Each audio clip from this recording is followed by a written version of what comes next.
Je m'appelle Emily Parker, et voici l'histoire de comment le mariage de rêve de ma sœur parfaite s'est transformé en cauchemar, non pas parce que je voulais me venger, mais parce que parfois, la vérité refuse de rester cachée.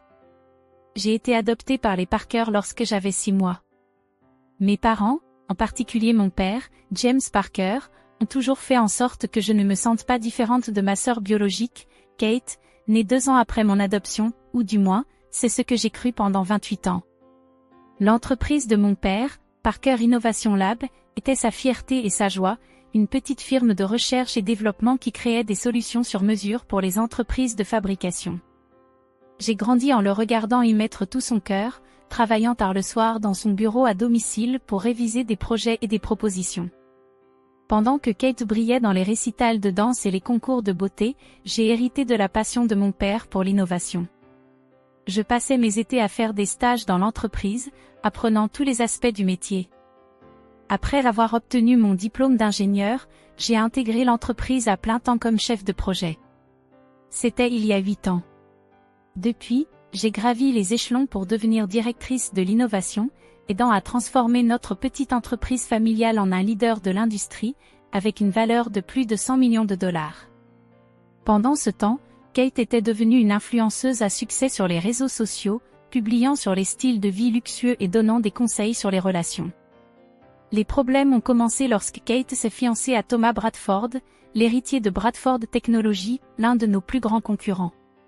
Cette fusion des familles sera parfaite pour les affaires, s'était enthousiasmée ma mère lors de la fête de fiançailles de Kate dans notre domaine familial. Le champagne coulait à flots, et toutes les personnalités importantes de l'industrie technologique avaient été invitées. J'aurais dû voir les signes plus tôt, les conversations chuchotées qui s'arrêtaient quand j'entrais dans la pièce, les regards étranges des membres du conseil d'administration, la façon dont mon père évitait les réunions en tête-à-tête avec moi depuis des semaines. Kate tint son verre en cristal et attira l'attention de tout le monde. Elle se tenait sur le grand escalier du manoir, sa robe de créateur scintillant sous les lumières du lustre. Thomas était à ses côtés, incarnant le futur PDG qu'on le préparait à devenir. « Merci à tous d'être venus célébrer nos fiançailles », dit Kate avec un sourire radieux, avant de prendre un air sérieux. « Il y a autre chose dont nous devons parler ce soir. » Mon estomac se noua alors que ses yeux me cherchaient dans la foule. « Emily, chère sœur, dit-elle d'un ton faussement préoccupé, nous devons parler de l'argent. » La salle devint silencieuse. Je serrai mon verre plus fort. Quel argent? Les 2 millions de dollars qui manquent dans les comptes de l'entreprise, dit-elle en marquant une pause dramatique. L'argent que tu détournes depuis 1 an. L'accusation me frappa comme un coup physique. Des murmures éclatèrent dans la salle. Je regardai mon père, cherchant du soutien, mais il évita mon regard. De quoi parles-tu? Parvins-je à dire. Jamais je ne ferai ça. Nous avons des preuves, intervint Thomas, sortant un dossier qu'il tendit à mon père. Des documents financiers montrant des détournements systématiques à travers une série de transactions habilement dissimulées, toutes remontant à tes comptes personnels. La pièce se mit à tourner autour de moi. Papa, tu sais que jamais je ne volerai à l'entreprise. Tout ce que j'ai fait, c'était pour. Épargne-nous ça, m'interrompit Kate. Tu n'es qu'une adoptée qui essaie de voler ce qui revient de droit à la vraie famille Parker. Il est temps de tout rembourser. Le silence qui suivit ces mots était assourdissant. J'attendais que mon père me défende, qu'il dise quelque chose, n'importe quoi. Mais à la place, il hocha lentement la tête. Les preuves sont assez claires, Emily, dit-il doucement. Je pense qu'il serait préférable que tu démissionnes immédiatement. Nous ne porterons pas plainte si tu rends l'argent. À cet instant, tout ce que je croyais savoir sur ma famille vola en éclats. 28 ans d'amour et de sentiments d'appartenance s'effondrèrent sous le poids d'une seule accusation.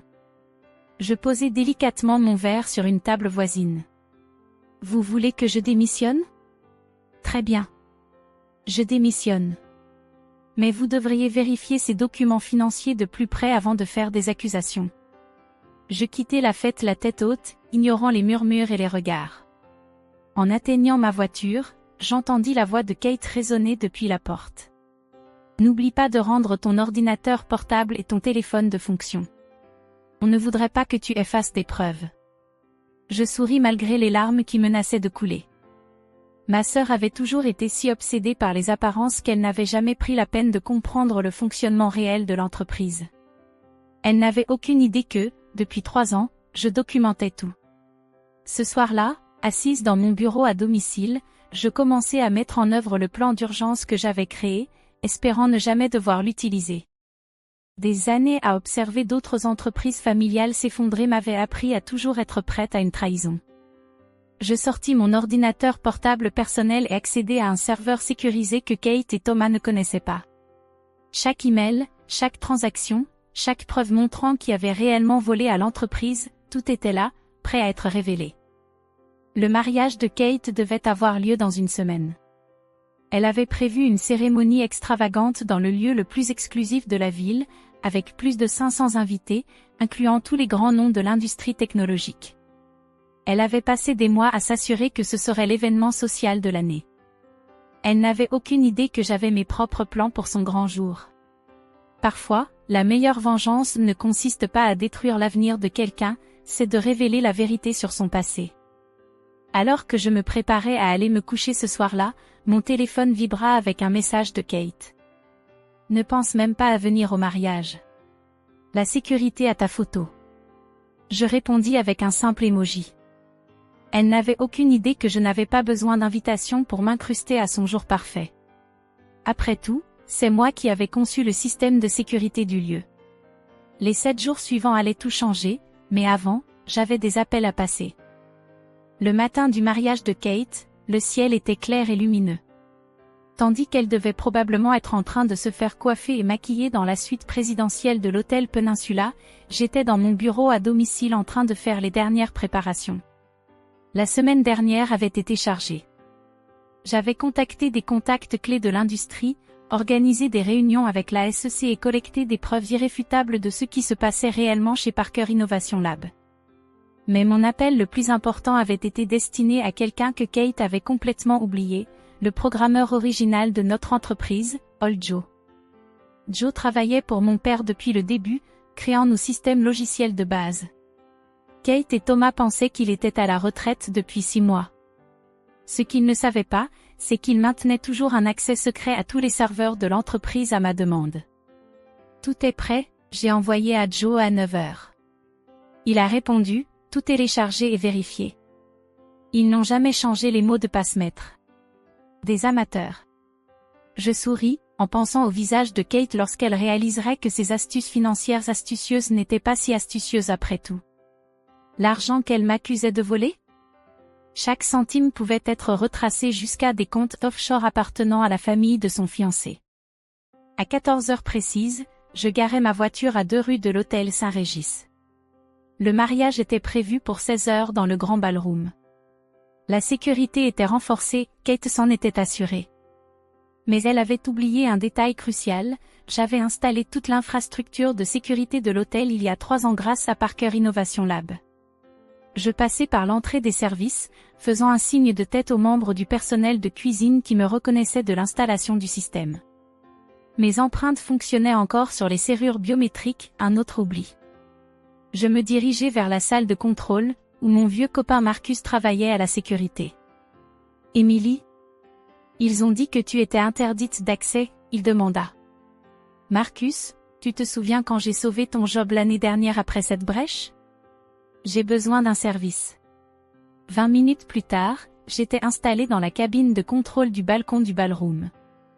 En bas, les invités arrivaient, les grands noms de l'industrie technologique, tous vêtus de leurs plus beaux habits. Maman saluait les gens, portant une nouvelle robe chère. Papa se tenait avec les parents de Thomas, probablement en train de discuter de la fusion qu'ils avaient annoncée hier, la fusion qui sauverait Bradford Technologies de la faillite en utilisant l'argent de Parker Innovation Lab. Mon argent. L'argent que Kate m'accusait de voler. À 15h55, Kate fit sa grande entrée pour les photos. Elle était magnifique dans sa robe de créateur, rayonnante sous les flashs des appareils photo. Thomas attendait à l'hôtel, affichant son air de futur marié fier. J'attendis que la cérémonie commence, jusqu'à ce que le ministre demande si quelqu'un avait des objections. C'est à ce moment-là que j'activai le programme de Joe. Les lumières du ballroom s'éteignirent. Les énormes écrans destinés aux photos de mariage s'illuminèrent. Et là, en haute définition, commença une présentation intitulée « La vérité sur la fortune de la famille Parker ». Documents financiers. Email. Réunion secrète. Chaque transaction corrompue, chaque dollar volé, chaque mensonge, tout affiché pour que tout le monde le voie. Le visage de Kate passa de la confusion à l'horreur. Alors qu'elle regardait la preuve du complot d'escroquerie de son fiancé se dérouler à l'écran, son visage devint pâle. « Éteins ça !» cria Thomas, mais les systèmes de l'hôtel ne répondaient qu'à moi. Puis vint l'enregistrement, une conversation entre Kate et Thomas datant de 3 mois.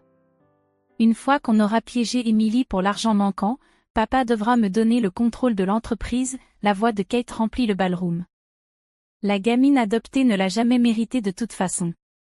Et une fois qu'on aura fusionné les entreprises, répondit Thomas, on pourra vendre les actifs de Parker pour couvrir les dettes de Bradford. Ton père ne saura jamais ce qui l'a frappé. Les écrans montrèrent des vidéos de sécurité d'eux en train de falsifier des documents financiers dans le bureau de Thomas, créant soigneusement la piste qui mènerait à moi. Le ballroom éclata en chaos. Je sortis de la cabine de contrôle, marchant calmement dans l'allée principale. Kate était figée dans sa robe blanche, son mascara coulant sur ses joues. « Sécurité !» cria-t-elle en me voyant. « Il travaille pour moi », dis-je tranquillement, ou plutôt, il travaille pour la division de sécurité de Parker Innovation Lab, que j'ai créée de zéro. Papa fit un pas en avant, son visage livide. « Emily, je... » Gardez ça, je l'interrompis. Vérifie tes emails.